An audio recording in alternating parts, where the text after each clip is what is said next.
Do you struggle to close every prospect? Do you struggle to sell every lead that comes your way? If you can relate to either of those questions, your problem isn't that you can't sell. Your problem isn't even that you can't close. And you're definitely not losing the business because you don't know enough about your product or your product's features. You're losing sales because you can't diagnose what your prospect's problem and concerns really are. See, product doesn't drive sales. Problems drive sales. In this video, we're going to boil down to what you can start doing to become an expert at diagnosing obstacles, pain, and goals in your sales calls. I'm going to show you 3 simple steps, 3 tips, 3 things you can start doing now that will absolutely transform your sales conversations and close more deals. Let's check it out. Selling tip number 1. Focus on finding where they are at right now. This one might sound obvious, but let me explain what I mean by where they are at right now. Some recent data has shown that top performing sales reps have a pre-planned structure to their discovery, whereas average to below average sales reps, they tend to dive in head first into the sales conversation, that is, with features and benefits, and they follow that up with a generic closing question.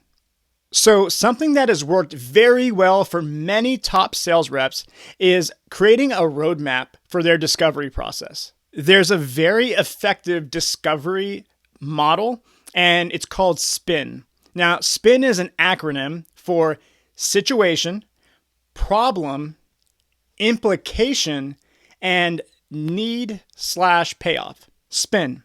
So the way SPIN works is that the sales rep will ask a series of discovery questions. First, starting with the prospect's situation. As the prospect explains and starts to, describe the situation to the sales rep, once the sales rep understands enough about the situation, then they use that information to now ask problem questions. Now, during this problem question phase, the sales rep is asking questions to identify within that situation, where do the problems exist? Once they've identified problems, they then take that information and start asking questions to find out what are the implications for the prospect if they don't address or fix those problems soon via the product or service they're selling. I want you to think of a therapist or a counselor. So if you go to say a marriage counselor or a therapist, what do? Well, I'll tell you. If you've ever watched The Sopranos, very well-known TV show, late 90s, early 2000s, Tony Soprano, the main character, he goes to a therapist weekly. And when he's with the therapist, she asks a series of questions every time. But one thing she never does, she never advises Tony really on what to do. But she asks Tony questions that get him to talk about his situation, what's going on currently with his marriage, with his kids. And what's happening is he's explaining the situation, but it's also making him reflect on it. And then as the therapist asks him questions, let's say about problems that exist in that, Tony begins to divulge information about some of the mistakes he's made. And he's realizing to himself areas that he needs to fix, problems that he didn't even realize were there. And now all of a sudden, just by talking it through, he has this desire to now fix it. And so it's the same concept when it comes to us diagnosing in the sales conversation. So the thing is that the prospect's problems are not what you think. In fact, the prospect doesn't even know what their problems are.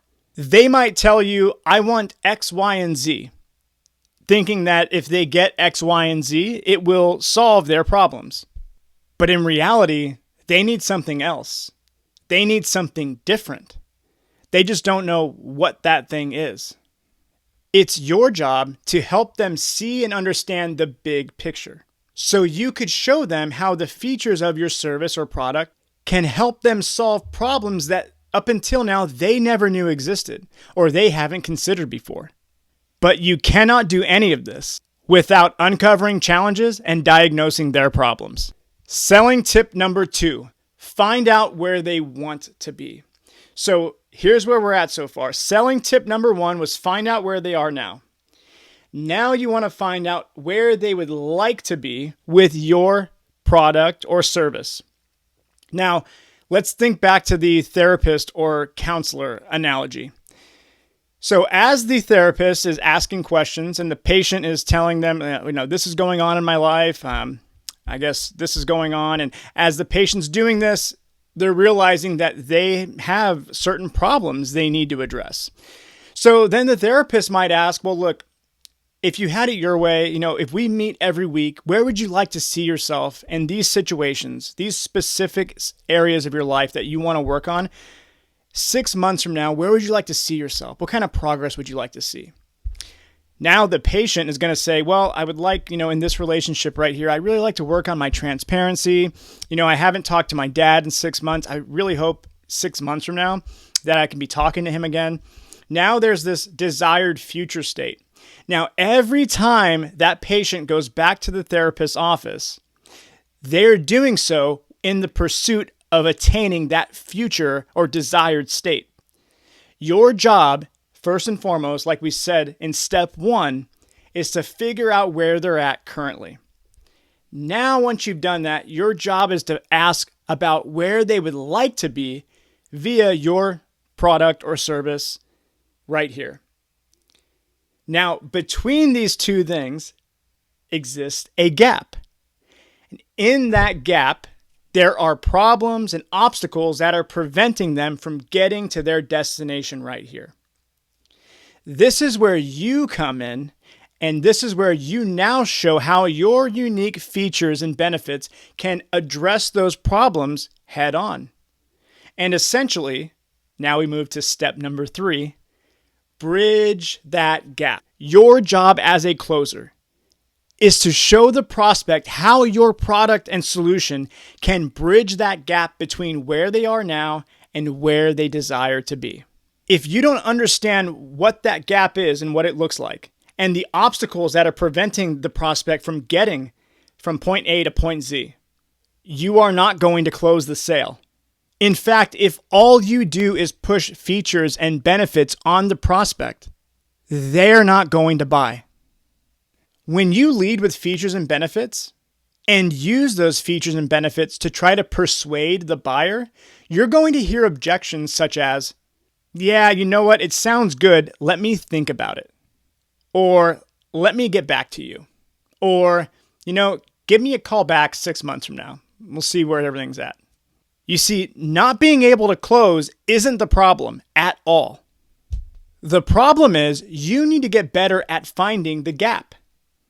And remember, if you want to hear more yeses in your sales conversations, the sale is made by taking the prospect from where they're at currently, also known as their current state, to where they can be with your product or service, also known as their future state.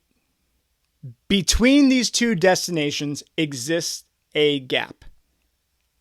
Within this gap are all of these newfound problems that you found through your discovery, your tonality, your body language. Doing this and doing this alone causes them to understand that they have a need that they previously didn't even know that they had. You want to know what happens when you make a prospect come to the realization that they have a need or a problem they didn't know that they had until they met you? You become an agent of value. You're no longer a salesperson trying to sell them something. You are a deliverer of value. You are someone who just helped them avoid a repercussion later on in their life by addressing a problem they didn't know existed until they met you. Follow these 3 steps, and you will become a top producing salesperson in a very short amount of time. Now, you need to couple this with effort, obviously. Put in the effort, and what sales boils down to is 2 things. 1 is what you do, and 2 is how often you do it. Stay consistent, implement these 3 steps, and you will be on your way to earning more money than you ever have before in your sales career. If you found this video helpful, like it, subscribe, and leave a comment below if you would like to see a follow-up to this video where I get a little more detailed into what these 3 steps are and what it might look like or sound like in a live sales conversation. Thank you guys for watching. My name is Greg. This is Cleverclosers, the channel where we teach salespeople how to sell smart, not hard.